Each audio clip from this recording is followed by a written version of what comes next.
So many of my old friends in the Black creative space have died this past 18 months. I feared I was becoming numb to so many people dying, but I can't describe the shock I felt when I learned that my soul brother, Menelik Shabbazz, had crossed the Kalunga line into the spirit world. He was at the height of life, just moving to Zimbabwe, productive, excited, and happy. He finished about 6 films this past decade and has recently started a new feature. He crossed over shining, not diminished. May we all be so blessed. What sustains 47 years of friendship? It's the history between us. I arrived in London by accident in 1974. A 20-year-old fugitive photojournalist on the way to Tanzania, choosing the fight against imperialism in Mozambique and Angola and against apartheid in South Africa over aiding the U.S. Army against Vietnam. Some people you meet and know that your friendship will be lifelong. That's what it was like when I first met Menelik as he stood in front of Grassroots Bookstore in Ladbroke Grove on Goulburn Road, headquarters of the Black Liberation Front. He was passing out the Grassroots newspaper. That spot in front of Grassroots was like the crossroads of the Black cultural and political world in London. Like me, Menelik had a wry sense of humor, always laughing and smiling. This was a new world for me. A lifelong adventure was on. For 60 minutes, we were laughing nonstop as he passed out the paper. He was like the village mayor. In that first meeting, it became quite clear we were both dedicated Pan-Africanists, both dedicated activists, but could still be jokers at heart.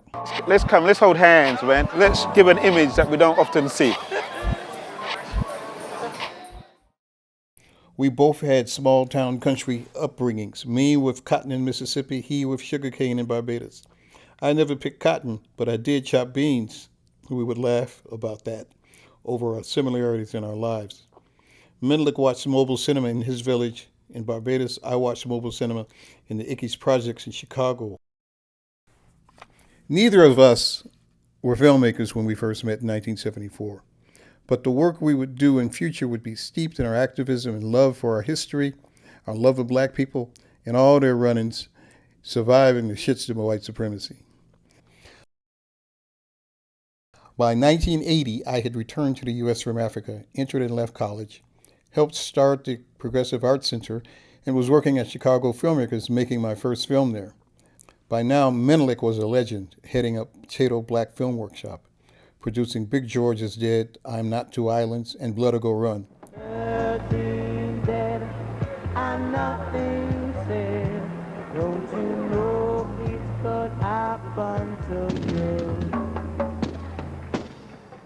We had somehow managed to stay in contact across time and distance without the internet. We met up again when he was premiering Burning an Illusion at the Commonwealth Institute in 1981. When I started the Blacklight Film Festival in 1982, Menelik's film was the spotlight feature, along with works from the LA Rebellion, works by Larry Clark and Julie Dash, Charlie Burnett. Menelik made me advisor to the BF Film Festival. He called me to be a correspondent for BFM Magazine in the 1990s, and then he called me to resurrect magazine for bfmmag.com in 2019. We attended film festivals in Africa together, walked the streets of New York, shot films there, argued, cussed, and laughed. The test of friendship is the ability to disagree, reason, and sometimes even come to some consensus of agreement outside of our egos. It's not always that easy. We both are a couple of hard-headed brothers because our visions are so clear to us. We argued constantly, passionately, but we also kept it funny. Menelik always had a smile on his face. His life was so full of light. My emotions waver back and forth. We had good times and made a lot of good memories. We even had our brother love conversation, recounting how we both appreciated the other over the years. Then we had another argument and hung up the phone laughing.